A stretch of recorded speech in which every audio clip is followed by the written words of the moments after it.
Greetings, guys and ghouls, and welcome back to the podcast where we talk about all things spooky, Dial H for horror. I am your ghostess with the mostest, Shay. And I'm your favorite final girl, Gina.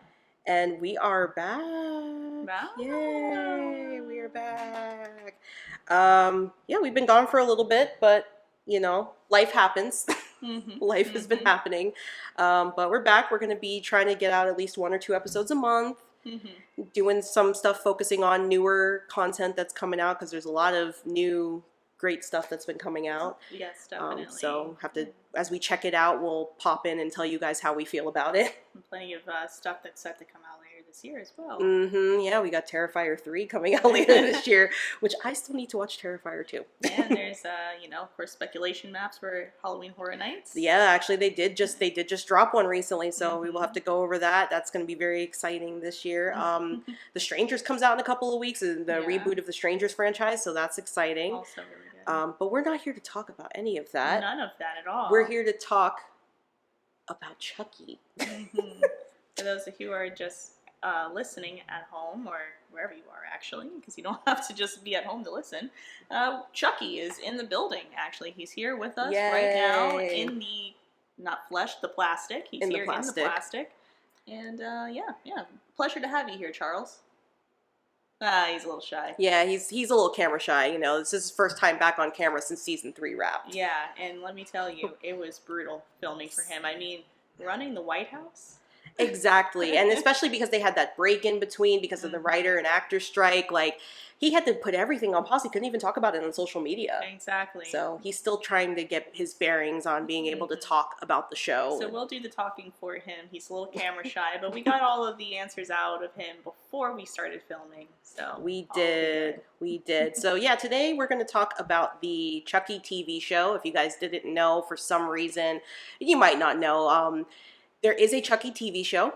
It's on Syfy if you have cable, or you can stream it on Peacock. The entire series currently, as to where we are, is on Peacock. There are 3 seasons, and it's a hell of a show. Yes, it's a hell of a show. Is. It's quite a trip. It's funny. It's like almost like slapstick comedy in some ways. Oh, definitely in some ways. It has the horror elements, and it dives really deep into the lore of the Chucky-verse. The Chucky-verse, exactly. So, yeah, and then it is created by Don Mancini, who created the original Child's Play movie all the way back in the 80s. So this is like legit. This isn't like the 2019 reboot they did of the Child's Play franchise, which, even though I personally liked it, but I know a lot of people didn't like it. Yeah. This isn't like that. This is a continuation of the trilogy that they did in like the early 2010s. So, of course, Brad Dourif is back as Chucky, doing the voice, and not going to spoil it yet, but there are going to be spoilers later, but he's doing the voice.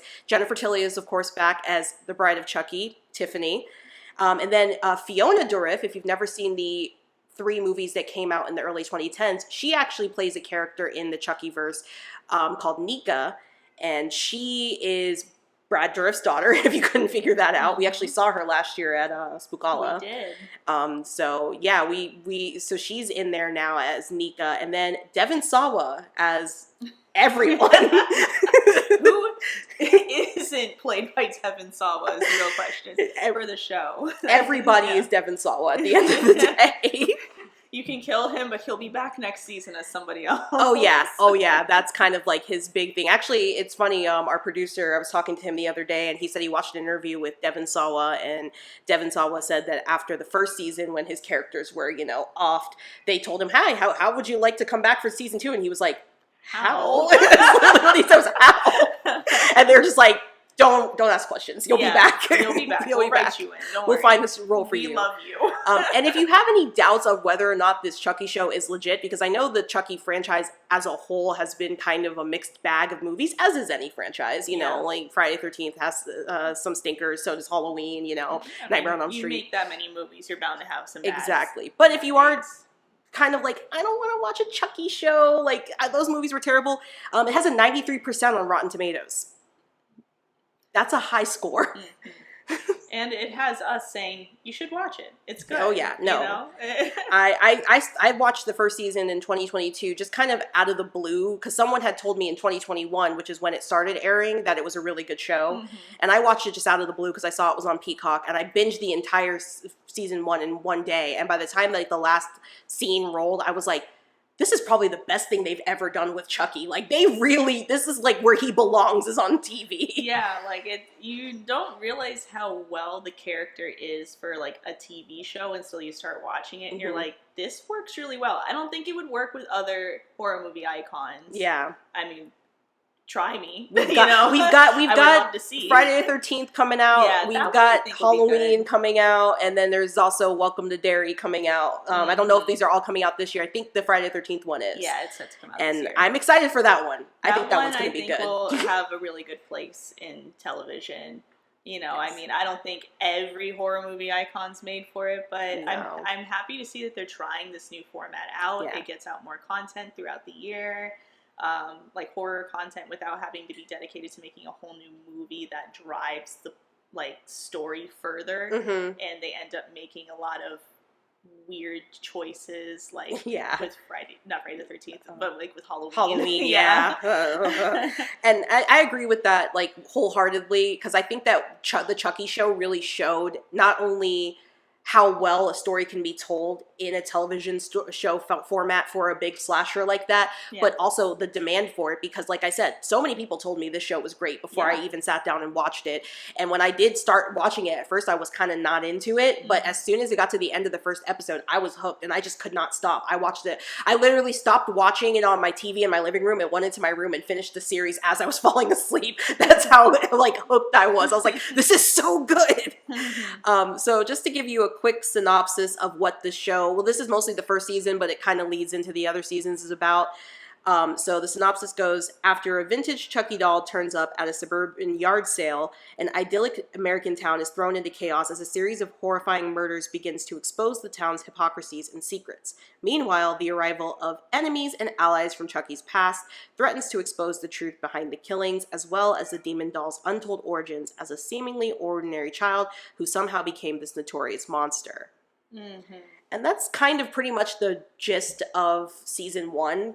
You know. Yeah, that's it. Like, you know, tied up with a pretty bow on it right there. You know, he gets purchased at the yard sale by our main character. By Jake. Yep. And Jake is a middle school kid. That's another thing I really like about the show is that it started the kids so young. Yeah. They're all like about 12, 13 maybe at the time when the show starts. Yeah. So you're kind of growing up, you're watching them grow up, but you're also like seeing a good group of kids like dealing with, you know, this force rather than starting with like a 17, 18-year-old and going through that.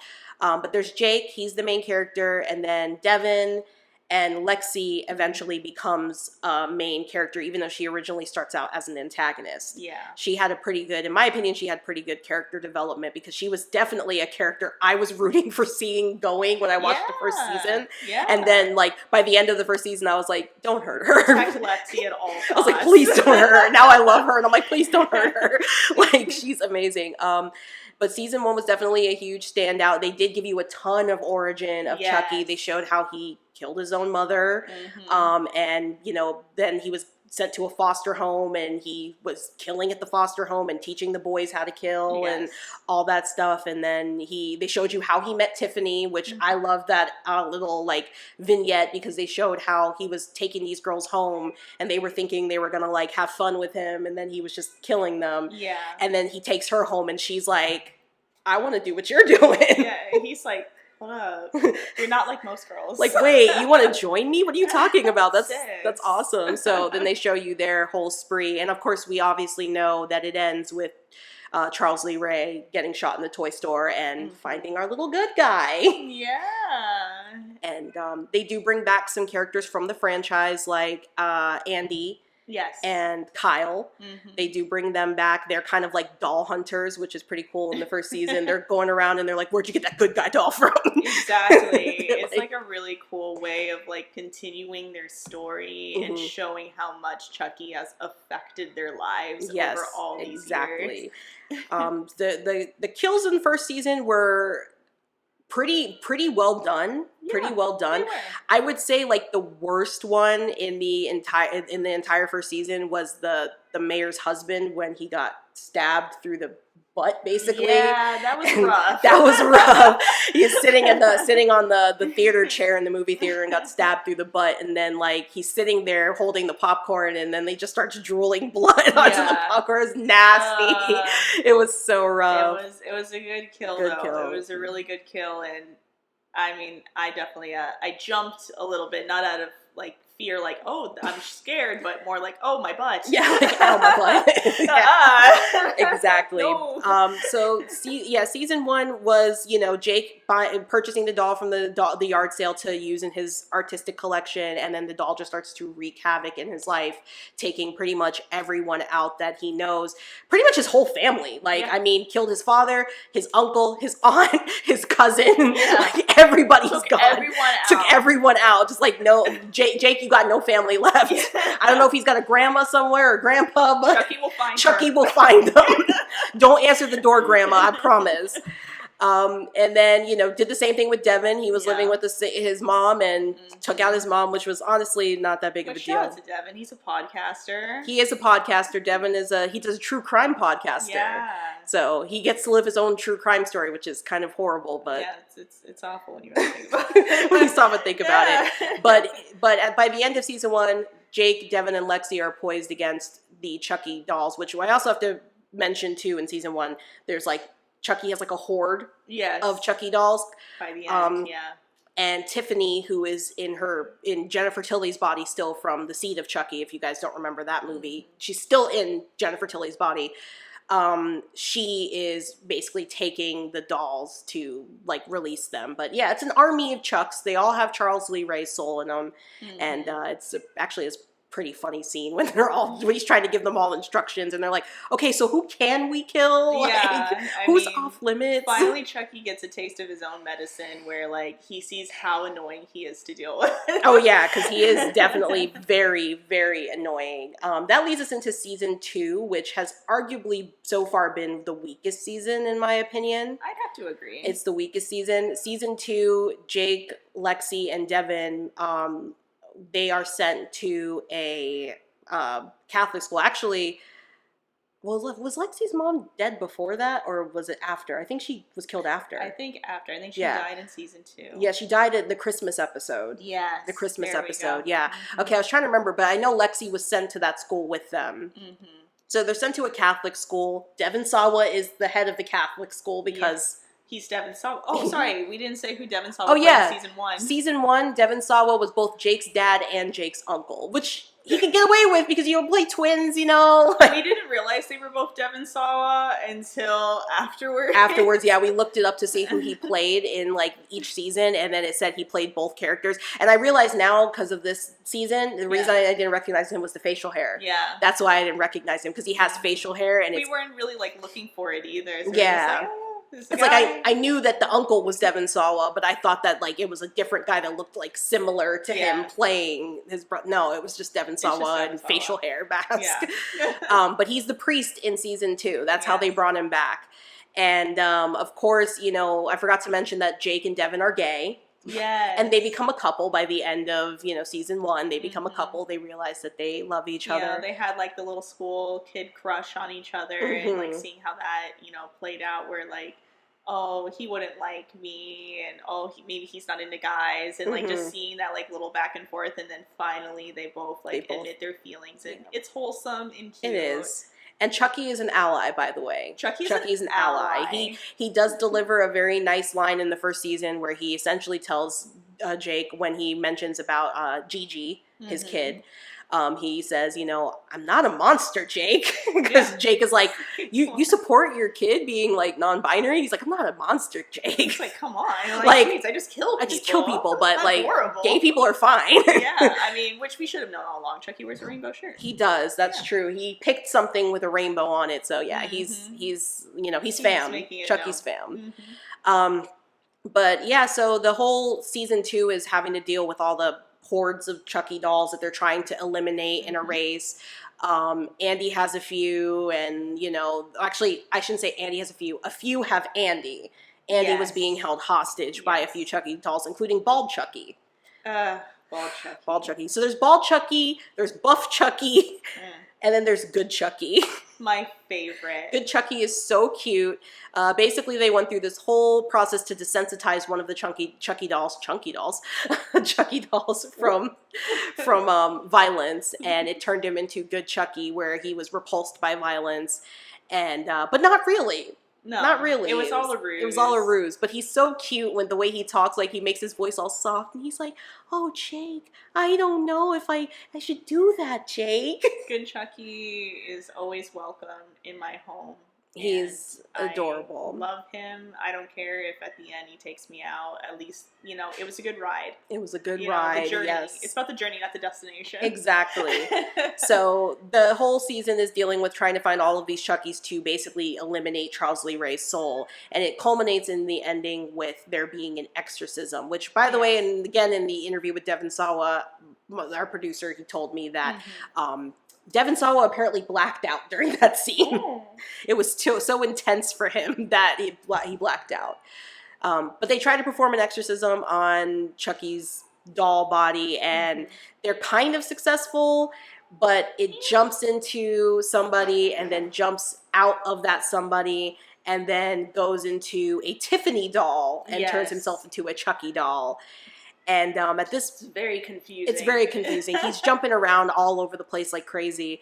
And Lexi's little sister, Caroline, in the first season, she was just like always talking to Chucky, and he kind of groomed her to be just like him. Yeah. So by the end of season 2, Tiffany actually takes Caroline, and then when Chucky comes back, Chucky takes Caroline. So... And she goes off with it. I mean, Caroline, she knows what she's doing, though. She made her choice. She made a decision. I know she was definitely groomed, but Caroline can drive a car. She can drive a car. Which, in those regards, Caroline's a bad bitch. She is. She is. She's learned from the best. So that's pretty much season 1 and season 2 in a nutshell. Of course, there's more details, but we're here to talk about season 3 and talk about what we liked, what we didn't like, and how we overall felt about season 3. Which season 3 setting has to be my favorite setting of them all. Chucky's taken over the White House. It's Chuck in the house. Chucky in the house. Chucky in the house. Yeah, he decides to integrate himself into the first family. They recently lost a son, so he's sort of taken on the persona of the son in doll form, though. Yeah. He calls himself Joseph instead of Chucky. He's like, "Hi, I'm Joseph." To play into the child that he's with, the child just lost his brother, whose name is Joseph. Exactly. So it kind of, he slips into that role of being this kid's security blanket to fill the void of where his brother was for him. Exactly. Which I forget, was that his little brother? I don't know if he was his little brother. I can't remember if he was his little brother or if they were if he was I think it might have been his little brother. I think Joseph was a year, he was the youngest. Yeah, because there's Grant, Henry, and Joseph. Yeah. Grant is the oldest. He's the teenager that's always on TikTok and kind of looks like he's from Whoville a little bit, but he's cute, He reminds me of the Who. Is it Horton Hears a Who? The movie. The emo. He's giving that, but he's a very good character. Yeah, he's a very good character. The actor is fantastic. I think it was the way that they did his hair and they dressed him. It was really reminiscent because he's always in black, and then he's got the shaggy fringe and in front of. The clothes are too big for him. Yeah, the clothes are too big for him, so he's walking around, and he walks around kind of hunched over a little bit, surly, which is, he's a typical teenager. No but shade to the actor at all. Fun. It's just so funny. Yeah, no shade to the actor. The story I felt this season was so much more solid than previous seasons, and even when they jumped around, even when they jumped to Tiffany in prison and stuff, it didn't bother me as much. And honestly, we'll get to it in a minute, but my favorite kill was with Tiffany. Yeah. In the entire season, I was like, oh my god, watching that one. But the story was so much more solid. It kind of tied things up, but then still left room open for season 4. which I like. I like when shows do tie things up because even if they were tomorrow to say that they're not going to get renewed for season 4, it feels like a decent enough ending. Yeah, it's like it's still kind of a sucky ending in a way, but at the same time, it's like, well, it's fitting for this genre. Yeah, it's fitting for this genre that it doesn't have a happy ending necessarily. Exactly. Depending on which point of view you look at it from, because some people might think this is the happiest ending for them. But yeah, I think like the season, it answers so much more questions. It also built upon like the kids, like showing their desire to eliminate this final Chucky, basically, to finish this so they could have like a normal life, especially like with Devin and Jake having more of an intense relationship going forward. And with them kind of being jostled around, since the 3 of them are orphans and them wanting to stay together, the 3 of them, but then everyone is their caretaker is ultimately being murdered. Yeah, they get taken out by Chucky, and he loves to do it. He even says, "I can't help not making you guys orphans." Yeah, like over and over and over. I can't help making you guys orphans. Like he just takes pleasure out of doing it, which is very sick. Yeah, like, read the room, Chucky. This is messed up. Exactly, but yeah. So I mean, I really loved that aspect of it. I even liked the stuff with the president's family. Yeah, it was good story building there. The guy from the CIA, Price, he sucked. Oh my god. That guy with his mustache, he sucked. He was like the worst character. Like I was like, I hate you more than Chucky. Yeah, like he felt more evil than Chucky did. So basically, when Chucky starts murdering everybody in the White House, because that's what he, of course, is here to do. This guy Price is brought in from the CIA to cover up these murders so it doesn't alert the American public, which is like probably what they would do in that situation. Like we wouldn't know if someone's been murdered in the White House. They're just going to cover that up. But he's doing it ultimately to get rid of the current president and his family because they're independents that won and not Democrat or Republicans. Yes. And he believes that the president isn't fit to run the country. President Devin Sawa isn't fit. And President Devin Sawa, his biggest thing while he's in office is transparency. Right. So he wants to be very open if there is even, what was it? The blackout. The blackout in the first episode. The White House. He has an entire presidential address to the nation about it. Yeah. Which I was like, why? I think you really need to know if your power went out. It's like, hey, our power went out. Like, can I actually call you if my power goes out? Exactly. Let's do that instead. Can you pay my power bill? How about that? Let's do that. So, like, that was like one of the things that I liked about it was because it did also show the political corruption. Yes. And I feel like not only is that like fitting to what's like going on in the world, but it's also like it's a way to show that there's more evil than just Chucky. And also that in the end, Chucky starts taking out people that you're kind of like, I don't really care if he kills that person because screw that person. Like, screw that person. Yeah. The whole story for this season mostly focusing for Chucky. Let's just focus on him for a second. I'm sure he'd be happy with that. Yes. The whole story this season actually has to do with the fact that Chucky is now aging and dying. Yeah. And he's trying to figure out what the heck is going on because as far as he knew, he could not die.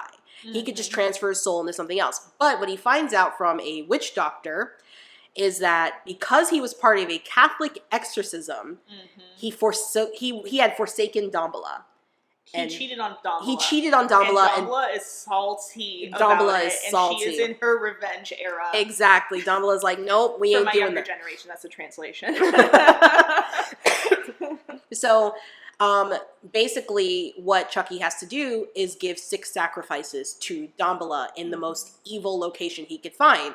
So he starts off by going to the Amityville house and taking out a room full of people that are having a party. Yeah. But then he finds out that house isn't evil enough. No. So he comes up with a plan to go to the White House because it's the most evil house in America and start slaughtering people left and right. But it's still not enough for Damballa. It's still not enough for Damballa. Is salty. And he does actually age and he does actually die. Mm-hmm. He does die. And, he does kind of come back in the afterlife as Brad Dourif, as Charles Lee Ray. To backtrack a little bit, that was my biggest scare of the season. Was when Chucky went ahead and he touched his hair, and then his hair fell out of his head. The audible gasp I let out. She did. I was so scared. I was like, no, not my baby. Not Chucky, no. Not my son. Not my son, no. That's my son, Mm-hmm. But yeah, no, it was definitely like, shocking to see. I mean, he was aging. I mean, he was getting wrinkles on his face. His skin was like hollowing, like liver spots. He had liver spots. Yeah, he couldn't really do anything. Like he would try to kill people, and he was just like coughing because he was old. His actual physical age was catching up to him, and probably the fact that he was in a body that's not human was catching up to him. He wasn't even enjoying the kills anymore. Yeah. He's like, what's the point? Yeah, he was like, oh, I don't care about this. Really sad to see Chucky just lose his spark. Lose his spark, exactly. Yeah. There's a little side story with Tiffany where she's in prison trying to escape execution, and she does, eventually escape execution. Yes. And everything culminates in Chucky and Tiffany getting back into their doll bodies by the end of of season 3. I did like having Chucky like kind of reconcile with permadeath, I did kind of like that. It was like, oddly enough, it was a reminder that this is a human, like a human in a doll's body. Because I think a lot of people tend to forget that because they get, like when they're watching Chucky, it's like, oh, it's all about the doll, it's all about the doll. And I'm sure there's people out there, I haven't read reviews or watched anything, I'm sure there's people that complained about the last 2 episodes because he wasn't a doll enough. Yeah. For long enough. But that didn't bother me because I'm like, he's been a doll for how many decades now? And this is a TV show, too, so it's like, we know he's going to go back to it. We know we're going to have a bunch more episodes of him being a doll. So I was okay for, like, moving away from that for 2 episodes. And, like, if I may, I think the reason why you and I enjoyed this season so much more is there wasn't a lot of backtracking for, like storytelling.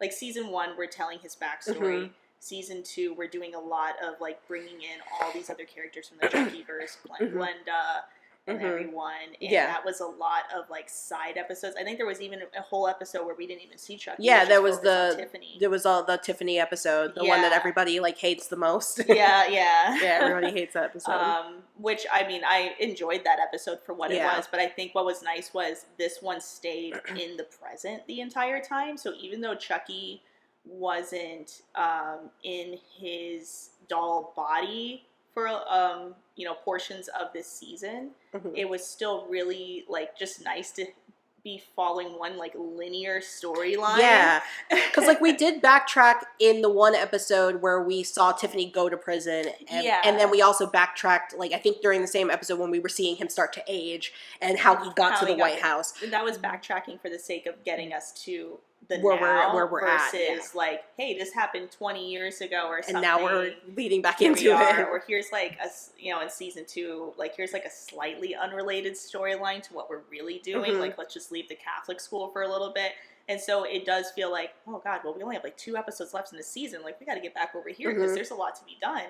So it was like nice to have a small portion of the episode backtrack to show how Chucky got to the White House, because we are actually asking those questions as we're watching it. Like, how did he even get in this White House? Yeah. Sorry to like you're fine. Trail off there, but I just wanted to like throw that in at some point. It's like a good point there. Yeah, no, that's a solid point, definitely. And I definitely think that was one of the best things about this season, is that it felt like it was moving forward instead of like. I felt like with the first 2 seasons, not that I had a problem, especially with the first season, I didn't have a problem with the origin of Chucky, but in the second season, I had a little bit of a problem with like too much backtracking, too much with the Nika and all this other stuff. Yeah. I feel like those 2 seasons were like trying to get people who haven't seen the movies, at least beyond the first movie, up to speed as to what the heck is going on with this doll. You don't want to watch all these movies. Like, here's kind of the story, but we're going to kind of like really throw it at you. Yeah. And we just hope that you get everything. And I think even as someone, I personally have not seen all the movies, that was a bit of a confusing way to tell it. It is, definitely. But, I mean, this season, it just felt nice to be in this one linear storyline, and if they backtracked, it was for the sake of answering questions that I was currently having. Yeah. Like, how did we even get here? Yep, exactly. We were moving forward with something, and it kind of propels you forward into the rest of the story. The other thing I will say, I have to just give praise to the show, is the gore. It was In really this good. season, Yeah. I mean, I was not expecting as much gore. I mean, the first 2 seasons were gory.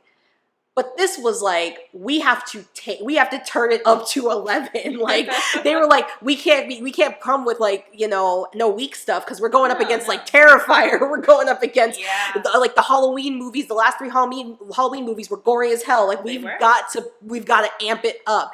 And I mean, all I got to say is that scene with Nia Vardalos. I couldn't even watch it.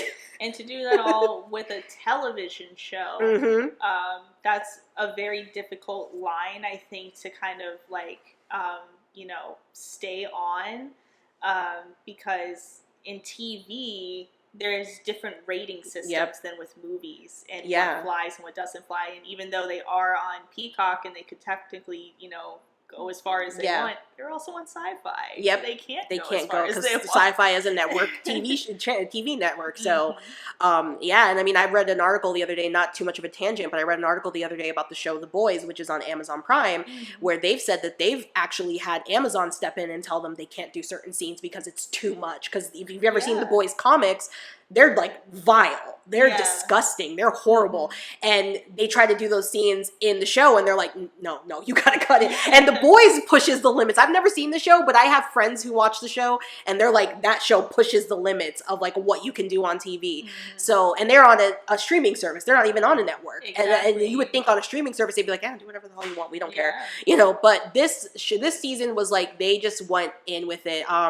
Yeah, like I said, the scene with Nia Vardalos. They had Nia Vardalos. If you've ever seen My Big Fat Greek Wedding, that's like what she's known for. There's like 3 of those now. She somehow is like a guest star in this. I don't know what they paid her to do this, but they must have paid her really good. But she's playing somebody in prison that was a murderer and a homemaker. So kind of like a Martha Stewart, but with murder. And Tiffany was obsessed with her because, of course, Tiffany is a murderer and a homemaker. Yes. And so she was obsessed with her, and she meets this character. I think her name was Evelyn, if I remember correctly. I think you're right. And she meets her, and they're talking, and then Tiffany mentions that she killed her sister, and Evelyn loses it, and it's like, I had a sister once, and it's like a stupid reason to get mad, but she's like, I had a sister, I loved her, and she gets up. It was like, you know, where in Batman versus Superman, where like they're fighting, and they're like, wait, your mom's name's Martha too, and then like everything's good. It was like kind of like that. Yeah, it was like they were super cool with each other, talking about murders, and then Tiffany's like, oh, I killed my sister, and she's like, you killed your sister? She's like, you know, I had a sister once. Slams down her freaking thing. Beefing with her all out of nowhere. So then Tiffany, she finds out that legally she is allowed to have religious artifacts in her prison while she's awaiting execution. So she asks for her Voodoo for Dummies book and her voodoo dolls. So she takes a cigarette from Evelyn and she makes her voodoo doll. She charges it up with Damballa, and Evelyn is teaching these women how to cook. And she just starts massacring herself. Yes. She starts stabbing herself with the knives. You know the cheese grater scene everyone was talking about in Evil Dead Rise? They do it the way that should have been done in Evil Dead Rise. Yes. She was just... Yes. I couldn't even literally look. How it should have been done. I couldn't even look. I was like, oh my God, this is a television show. Television show. She's and then she's walking down and it's slapstick. So it's like kind of funny, but she's walking in front of all the stoves and she's putting her hands on them, and then she takes her hair and just shoves her head into a pot of boiling water, and then lifts up and her face just melts. Yeah. It was so nasty, but I was like, on a TV show, and Nia Vardalos of all people. And like how they have it done with like the music that's playing is that's what gives it that real slapstick moment. It's goofy. Cutting to Tiffany and she's just playing with the doll like, I got you now. Yeah. It's so goofy, but it's so, I mean, like I said, when she took the cheese grater, I was like, oh shoot, Evil Dead Rise. And then she started doing that on her hand, like aggressively. I was like, that's what everyone would have been like screaming about if it was in, because I loved Evil Dead Rise. That was one of my favorite movies of 2023. But everybody talked about that damn cheese grater scene.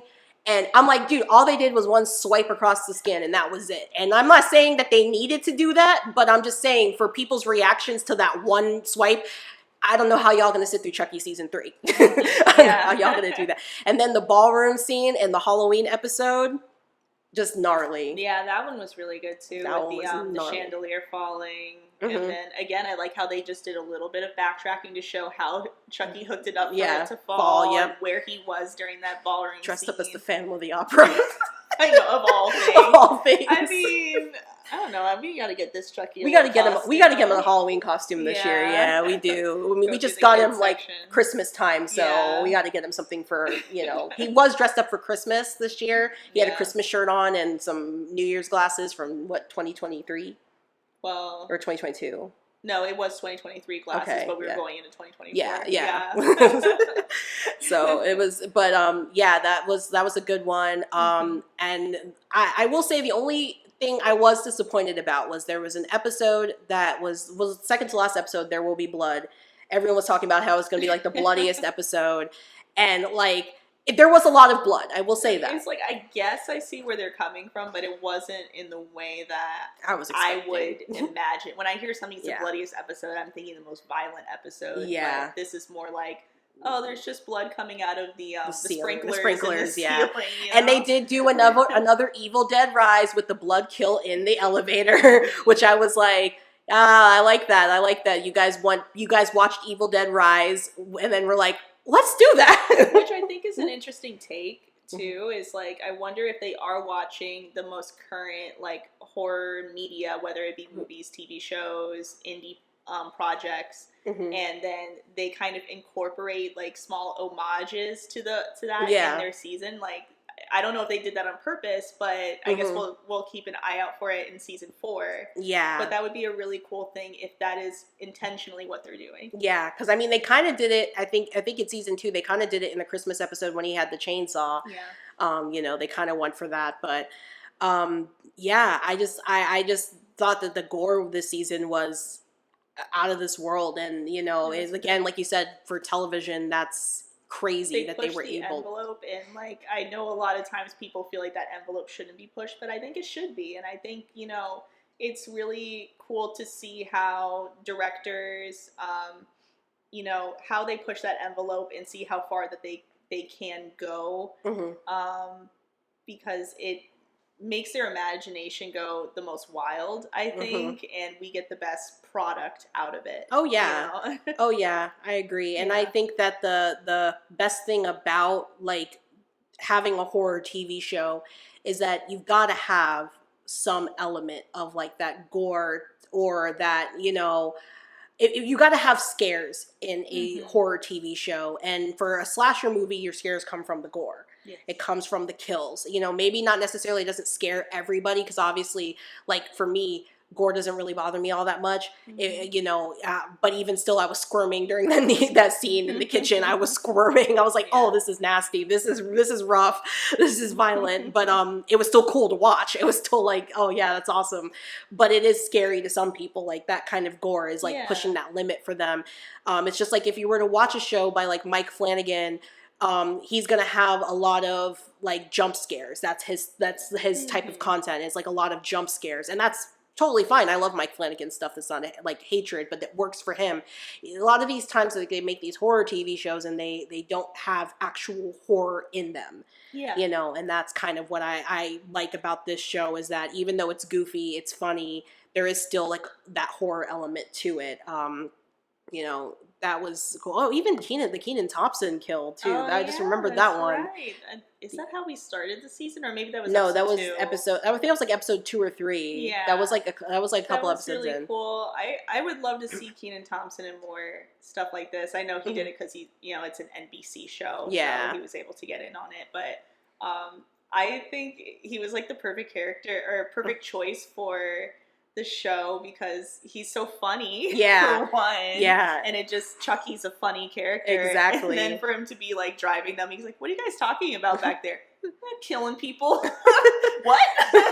And he's like, "I'm pulling over. This is all freaking me out. This is all freaking me out." And for them to like, after his kill, and they have like the camera on his body, and it's like, guest starring Kenan Thompson. That was funny. I died laughing at that part, because it's like you got the umbrella sticking out of his mouth. It's like guest starring Kenan Thompson. I was like, oh, that's good. That's good, because it was the opener for the episode. Exactly. So that was cool. I know I mentioned this before though, and I did like the inclusion of Brad Dourif as human Chucky in the afterlife. We also got to see the other iterations of Chucky. We got to see the guy that they got to play young Chucky in the first season. Yeah. All three people that they got to play young Chucky. Child I think Chucky, teenage Chucky, and then adult Chucky. Yeah, young adult Chucky, which was cool. And that one is like kind of like looking in a mirror. He looks just like him from the 80s. It's wild. Yeah, it's really cool. So I liked that. And then I really liked the ending of Chucky as Jake. Yeah, that was a really cool, like... I think that made me the reason why I didn't like the actual ending of season 3 was because I wanted more of that. Right. I wanted more. So in the end of episode 7, Jake decides that he is going to go into the afterlife to try to get good Chucky to sacrifice himself so that Charles Lee Ray's soul will pass on. And then he'll stop tormenting everybody because he was still tormenting people while he was dead. He was still tormenting people, that the blood everywhere and all that stuff. And Jake goes into the afterlife. He sees all the Chuckies, and as he's trying to convince good Chucky, all the other Chuckies come in and they're like, bothering him or whatever. And he's about to convince good Chucky. You think good Chucky's gonna kill him, off himself, and then he's like, starts counting really high and laughing, and then you realize that old Chucky is missing. And like Jace looks around and he's like, where's the older one? Where'd he go? And they're like, oh, well, you were sitting here talking to this guy. He's like, he went and possessed your body that was left open. We were just here distracting you. Like, we're just here to distract you. So Jake gets brought back to life, but it's not Jake. It's Chucky in Jake's body. And first of all, I had to laugh because we mentioned that the actor that played Jake was ripped in season 3 for whatever reason. Like, wait, how old is this kid supposed to be in the show? In the show. Because, like, I think the actor is 17, but, he's supposed to be playing, like, a dorkier kid that likes to make, like, doll sculptures, basically. Yeah. And it's like, this kid is jacked. I mean, he's jacked. I was like, is he bulking up for like an action role or something? Yeah, or like, is he doing another movie? And so, like, that's just why. Yeah, because I was just like, geez. I mean, especially compared to the actor that plays Devin, because the actor that plays Devin still very much like looks very young. He's skinny, skinny kid. But this guy was like, so then it was funny because when Chucky started possessing him, he's like, Jake is ripped. And I'm like, yeah, right. And I'm sitting there going, I love that that's the first thing that you realize. You get in his body. He's like, oh, Jake is ripped. But you could tell that the actor that was playing Jake was having fun playing Chucky as Jake, especially when Chucky kills Timmy in the elevator. You could just tell he was having such a good time with that, like playing a villain. And I'm like, I was so mad when they cut it short. I was like, oh, man, I would have loved to like have that gone into to season 4. I'm sure there's people that are like, no, we need to see him in the doll body, but like, come on, just mix it up, like keep it a little fresh. We know that the doll's coming back, We could have kept it a little bit fresh, and I almost felt like putting him back in the doll at the end was a bit of a cop-out so that people wouldn't be like, man, this was the stupidest finale ever, like, he didn't even get back in the doll body. Like, I just feel like it was a little bit of a cop-out, but, I'm interested in seeing where season 4 goes beyond that. I just would have liked to see more of Chucky as Jake. Yeah. I mean, it seems, as long as reception is good, like people enjoyed it as much as we did seeing like Jake Chucky, I'm just going to say it that way. Jake Chucky. I feel like they may have him possessing Jake or, Devin or Lexi even. I mean, they show some potential, and I really enjoyed this because for the actor who plays Jake, I don't know his name. I think it's Zachary. But he, I think it was a great opportunity for him, and I hope he gets more roles in the like horror, universe basically. What I'm really enjoying is seeing all these young actors, because at first we just think of the Stranger Things kids. Yeah. But there's so many young actors right now that show so much promise for the next wave of horror franchises and movies. And like this really pushed him to the front for me Yeah. personally. Yeah. And I'd love to see him doing more in this genre. I 100% agree. I would love to see him playing as like a killer Yeah. in something. Yeah, like I mean he there's definitely has potential. there's tons of like those teen slasher movies where like one Yeah. of the teenagers is like the slasher, you know, kind of like that. They could definitely do something like that with him, and especially because he's 17 right now, so even as he moves into his 20s, I would love to see him playing some kind of complex character because he definitely shows promise there. He does. I've always thought, like, even when I first started watching the show, I always thought he was a great actor and that he definitely carries a show for being so young. He carries the show, like, on his shoulders really well. Especially because, like, when you think about the Child's Play franchise where it started, you know, you start with Alex Vincent, who was, like, 4 or 5 when he was in that role. Like, he was really young. And while it makes sense for the character, because the character is like, you know, a small child, he's going to want a toy like that, like a toy with tools and, you know, like the little like baseball bat and stuff like that. He's going to want stuff like that. It makes sense for that.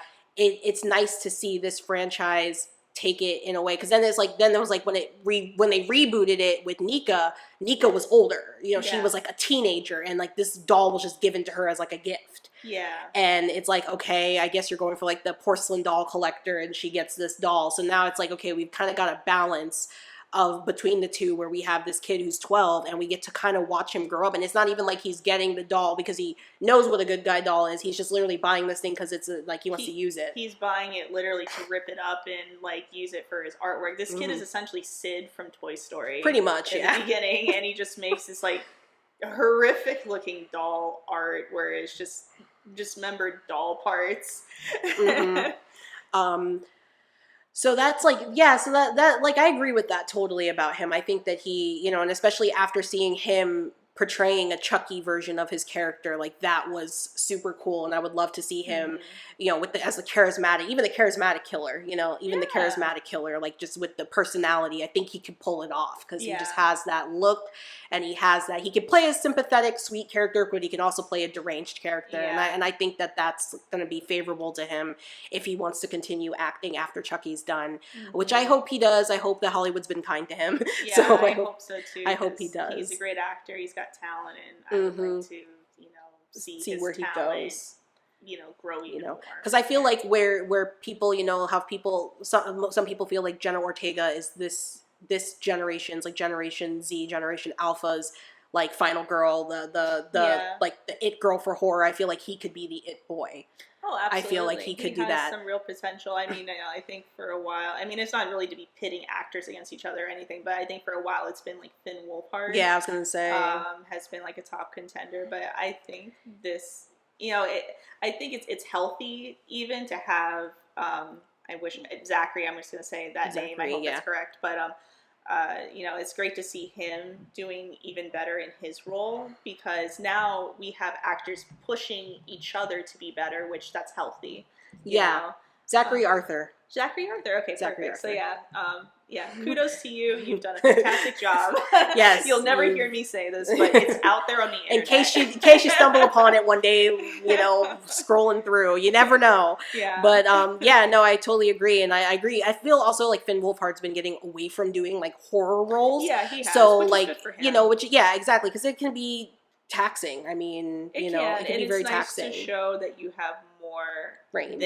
More range than just being in the horror genre. But yeah, no, I just think it's great seeing so many young actors, you know, in this genre and doing such a great job, taking it as seriously as they all have, and like really playing some incredible roles. Yeah. Playing some incredibly complex roles, because, you know, you think about back in the 80s and even the 90s when they would do anything involving children or like teen actors. First of all, if they were going to do something that was incredibly complex for teenagers, they would always cast adults. Yeah, it was really grown up. It was always a grown up. And like, you know, so if you had like a movie like I Know What You Did Last Summer or Scream or anything like that, it was like they were always, you know, young adults but still adults. They weren't like going through it. I mean, I cannot imagine a Scream movie with age-accurate actors. The closest we've gotten was Scream 5 with Jenna Ortega. Exactly. That was the closest we've gotten. They were the closest we've gotten to like the age-accurate.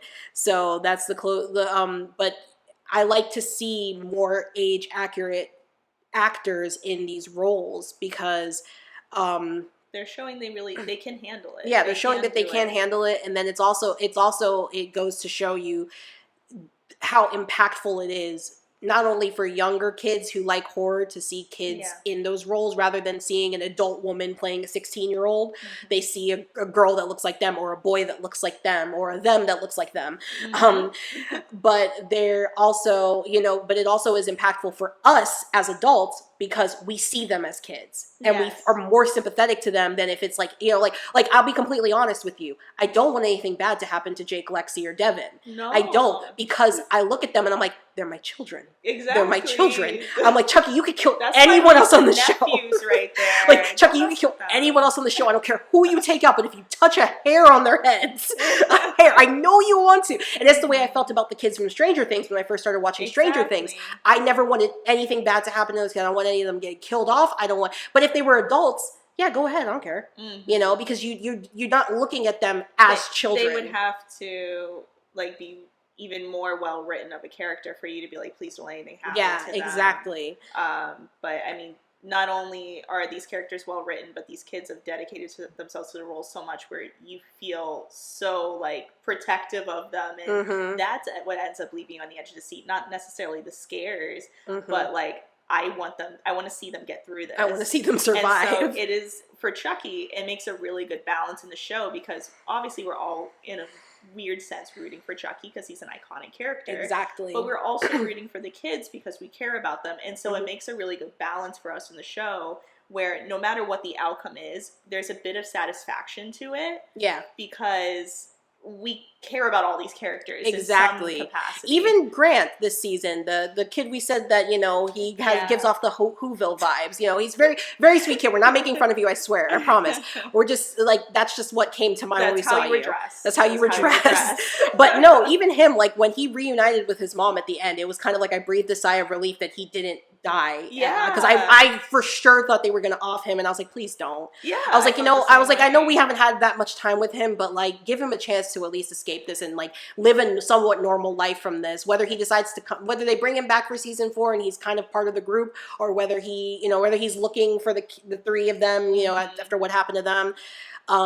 But whether that's the case or not, I just want to see him kind of go forward and go on with his life. And they gave him his opportunity where he started as kind of a vain kid who's on TikTok all the time, and then he became a hero in the end, where he stayed behind, made sure everyone else got out, and you really start feeling for him because you saw his own character development where they could have easily just had him as a throwaway character and kill him, but again, they gave him depth. They gave him depth because they showed you that a lot of his vanity was from the fact that he lost his brother, and this is how he knew how to cope.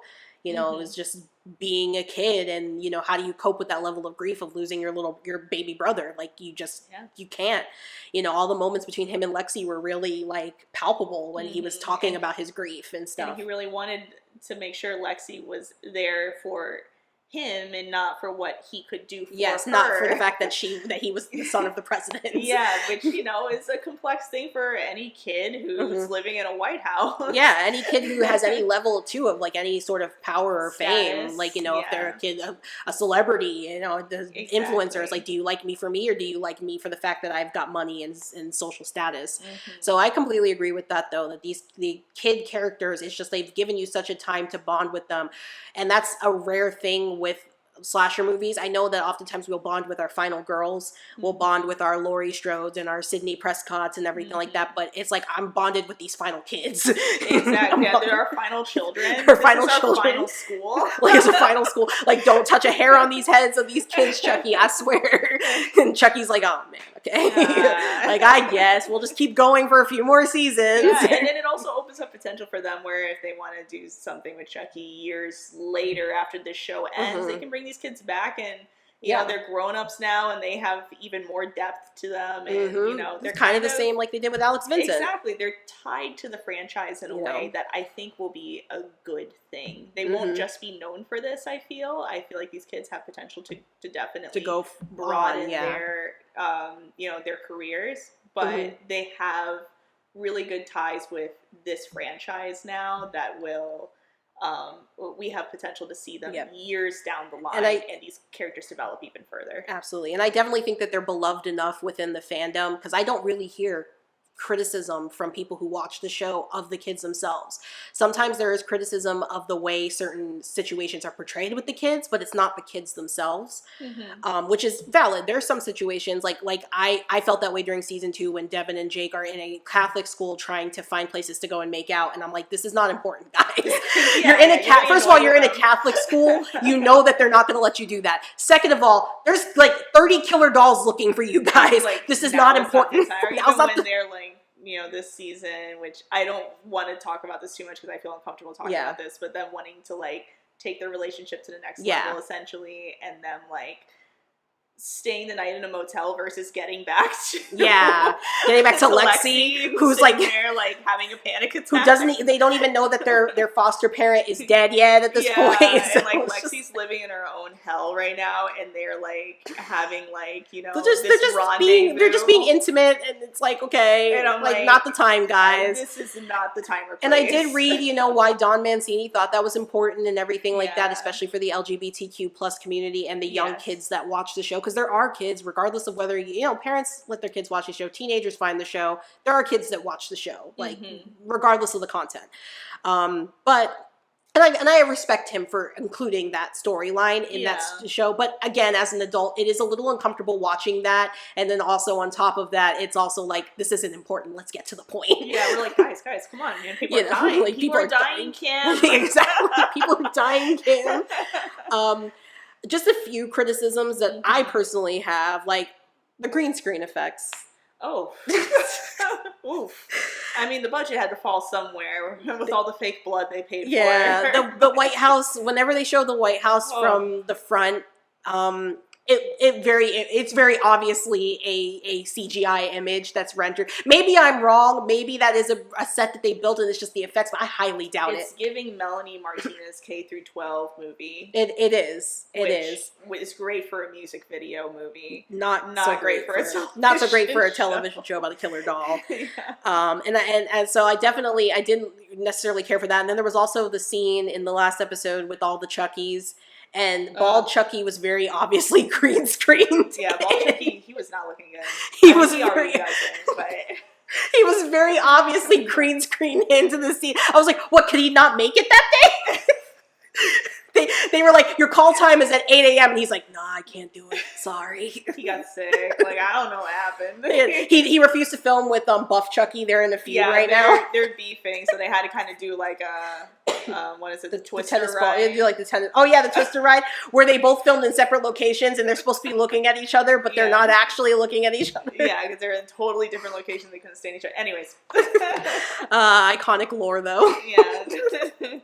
But that was probably one of my biggest gripes, because every time they would show you the White House, like a full view of the White House from the outside, it kind of took me out of it. I was like, oh my god, it's like a video game. It's like I'm looking at like GTA 5, which for GTA 5 that would be amazing graphics. But for me to believe that this is actually the White House, you know, no disrespect. I'm sure that the people doing the effects did the best they could with what they have, and I know that the industry is tough right now. Do any better. I know I couldn't do any better. See popsicle sticks if it was me. All it would be just like a stock image of the White House. It would not move. There would be no doors opening and closing. It'd just be a stock image of the White House, and it would have the stock image logo on it. If it was me, it would be a PowerPoint slide. It's a black screen. It just says White House. As everyone's walking out of it. That's it. That's exactly. Also, Price's motivations towards the end of the season started to bother me a little bit, because the whole motivation for Price was that he wanted the president out of the office. He gets that. The president is murdered, and the president's body double is also murdered.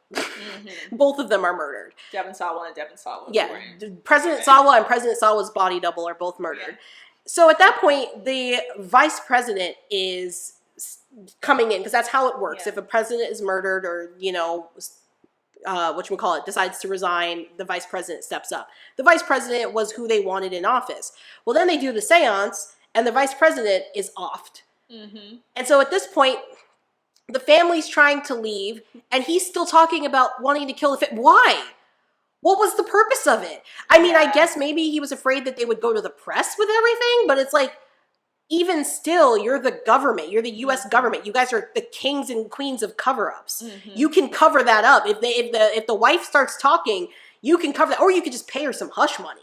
I'm sure she'd take it at that point because her husband's gone. She don't know what she's gonna do with the rest of her life. She can't live in it. Her house is gone. You know, so I didn't understand his motivations and why he blew up the White House. Like, I still don't get that. Like, what was the point of you blowing up the White House, my dude? Yeah. And that was also a part I loved too when the White House starts exploding.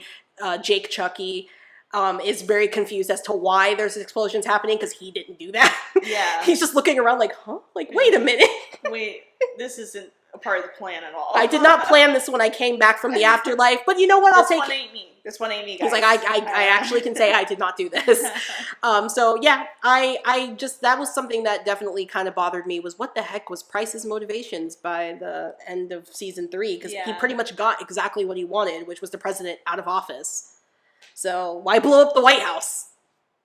But I guess it was a great way to dispatch of him because Grant did lock him in the Oval Office, and it was nice seeing CGI White House go down. Yeah, and he Price got set on fire and he melted. The presidents kept him in there. The past presidents, ghosts, kind of were like, nah, you gotta stay in here, buddy. Yeah, and George Washington was really beefing with him. He was drooling. He was drooling. He was like, I was like, are you Pennywise now? Yeah. Like, what's with the drool?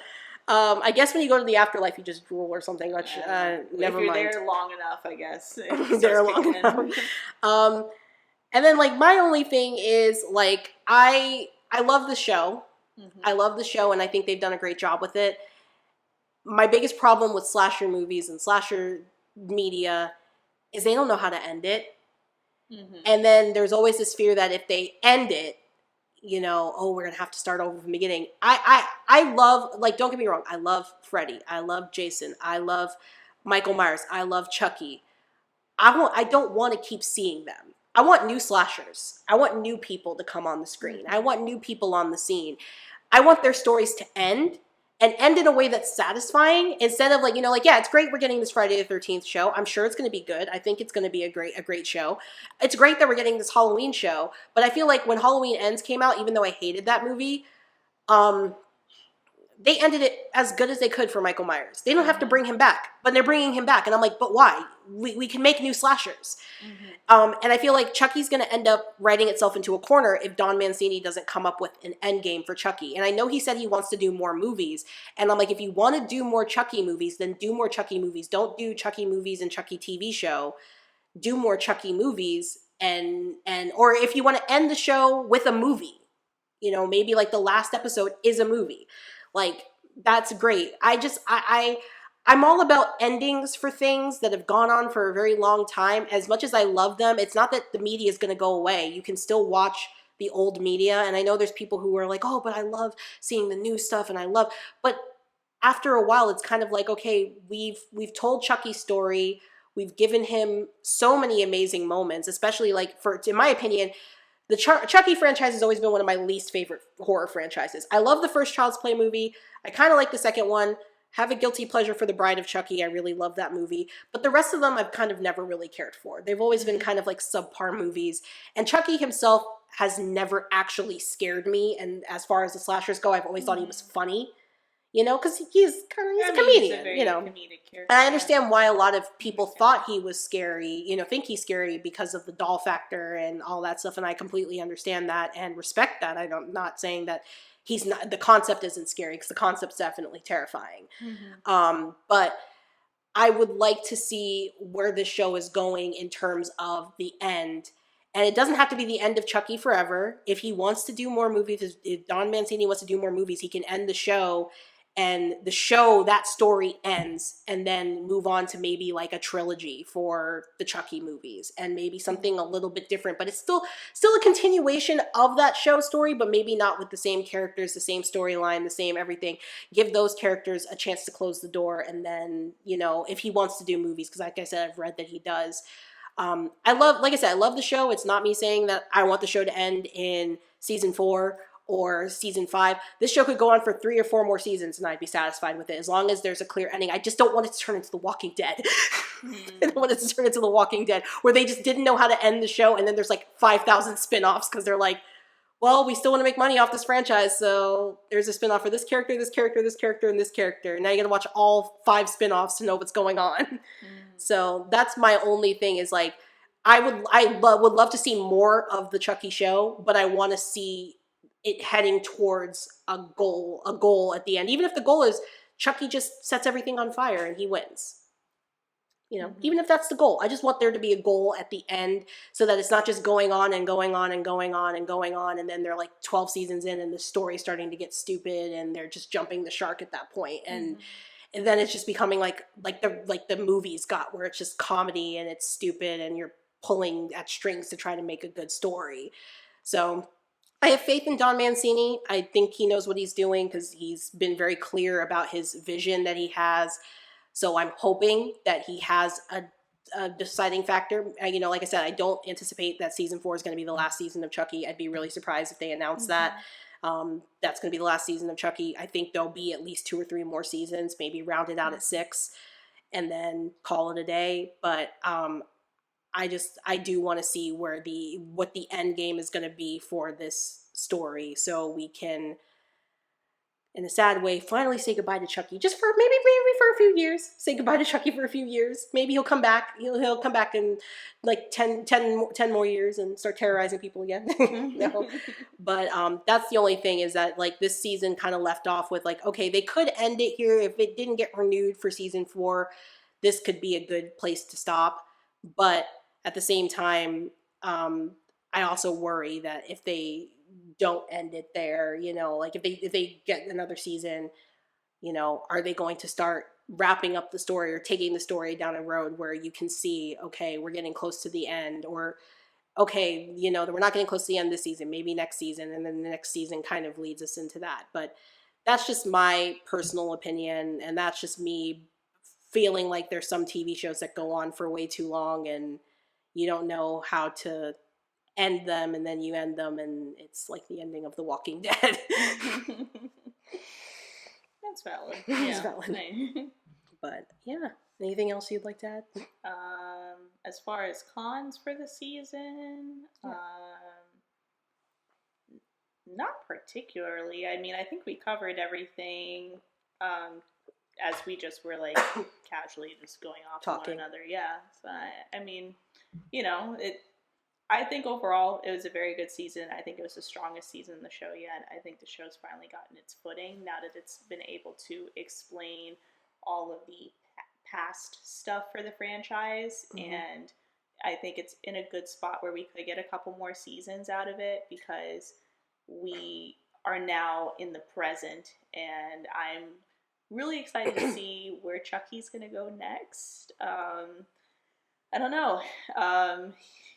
It'd be cool to see, personally, I think it would be cool to see Chucky in a summer camp setting and him just kind of like spoofing a little bit of like Jason Voorhees. I think there's a lot of potential there. The kids getting sent to summer camp, it all makes sense in a lot of ways. But that's like one little like, you know, idea, hope, theory in my head, but you can never, you never know where they're going to go. They've been to a Catholic school and they've been to the White House so far. I mean, Chucky had the nuclear codes, for crying out loud. So he nuked Santa. He nukes Santa Claus.